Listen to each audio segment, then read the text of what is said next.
I wasn't even halfway home before I realized the guy behind me had matched every single turn I'd made. At first, I kept making excuses for it. It's a city. People walk the same routes all the time, and it wasn't unusual for someone to be heading in the same direction. But after the fourth turn, onto streets that were practically deserted after midnight, it stopped feeling like a coincidence. I work evening shifts at a small sports bar, usually clocking out around 11:30 p.m., and my apartment is only about a 20-minute walk away. I always preferred walking instead of paying for an Uber every night. Most evenings were peaceful. I'd put in my earbuds, call my girlfriend for part of the walk, and spend the rest listening to music. That night, though, my phone was sitting at just 12%, so I skipped the music and the call, leaving only Google Maps open. I didn't even need it because I knew the route by heart, but for some reason I liked watching the little blue dot move across the screen.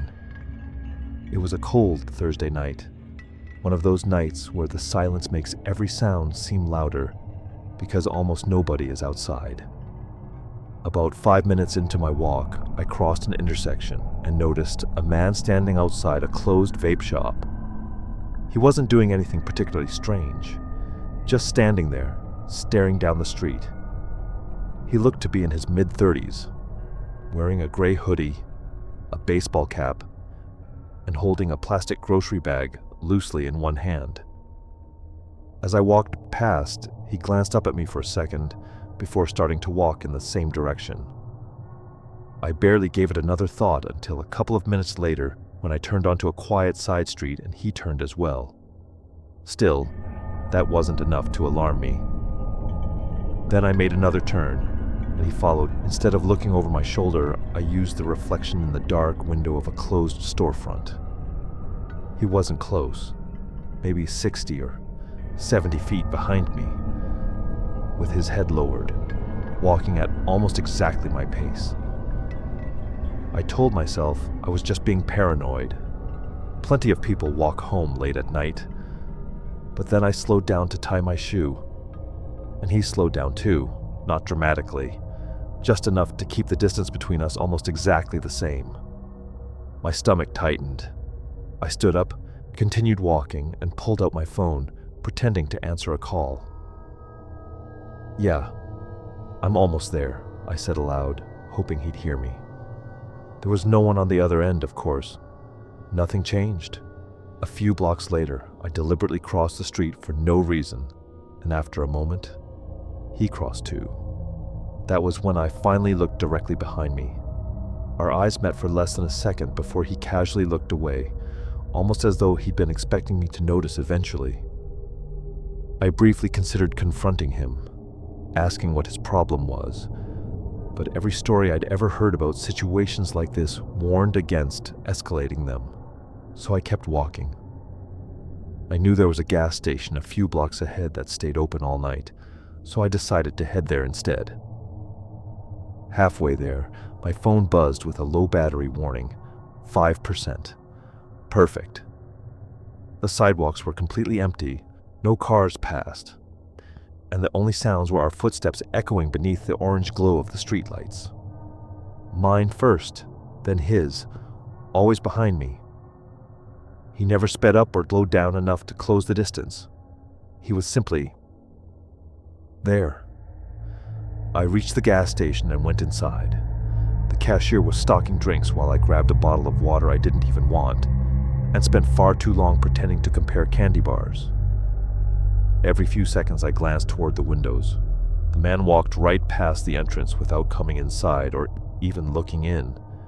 He simply continued walking down the street. I actually laughed at myself. Maybe I'd imagined the whole thing. Maybe he wasn't following me after all. I bought the water anyway, waited another minute, and stepped back outside.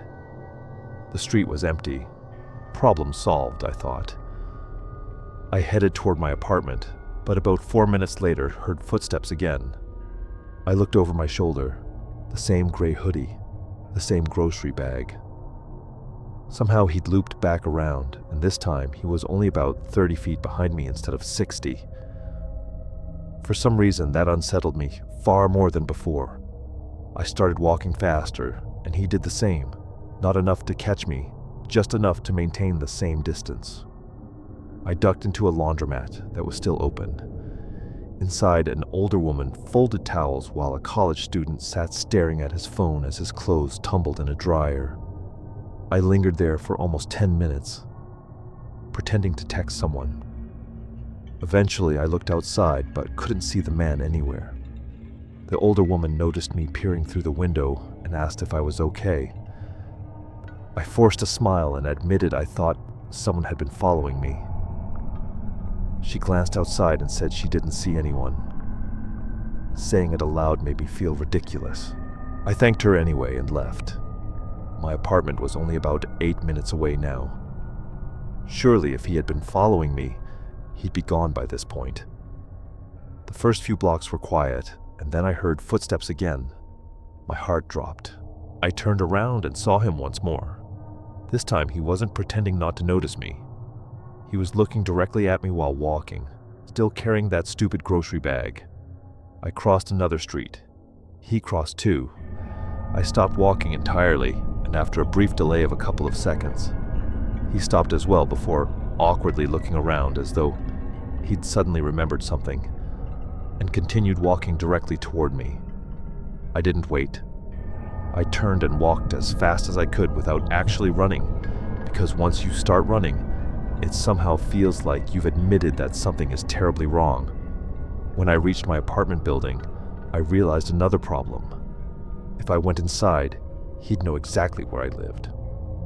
So I kept walking right past it. My building disappeared behind me as I wandered unfamiliar streets, essentially walking in circles. Then my phone died completely, leaving me with a black screen, no flashlight, no maps, and no way to call anyone. Hoping to find other people, I headed toward a busier road and found a 24-hour diner. Only about 5 customers were inside. I ordered a cup of coffee, even though I hate coffee, and chose a booth where I could watch the entrance. 2 minutes later, the man walked in. He glanced around the restaurant until our eyes met, then smiled. It wasn't an unsettling grin from a horror movie, just an oddly polite smile, as though we'd bumped into each other by chance. He sat 3 booths away without ordering anything or even opening a menu. Every few minutes, he'd glance in my direction before looking away again. I stayed there for almost 40 minutes, until the exhausted-looking waitress came over and asked if I was waiting for someone. Hesitating, I quietly asked if I could tell her something strange. When she nodded, I subtly pointed toward the man and admitted I thought he'd been following me. She casually looked over and shrugged, saying he'd been coming into the diner for years. That immediately eased my nerves, until she added that he didn't usually come in that late. Before I could ask anything else, she walked away. Eventually the man stood, walked to the register, thanked the waitress without buying anything, and left.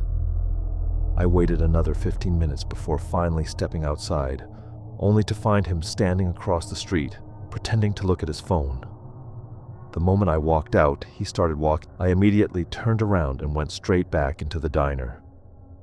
The waitress looked up and asked if he was still there.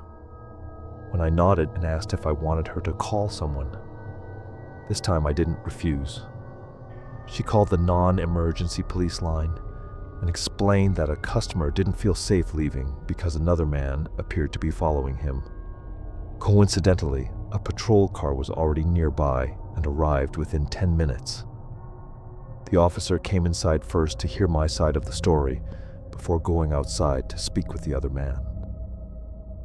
Through the window I watched the conversation, but I couldn't hear a word. It lasted about 5 minutes without any shouting, handcuffs, or drama.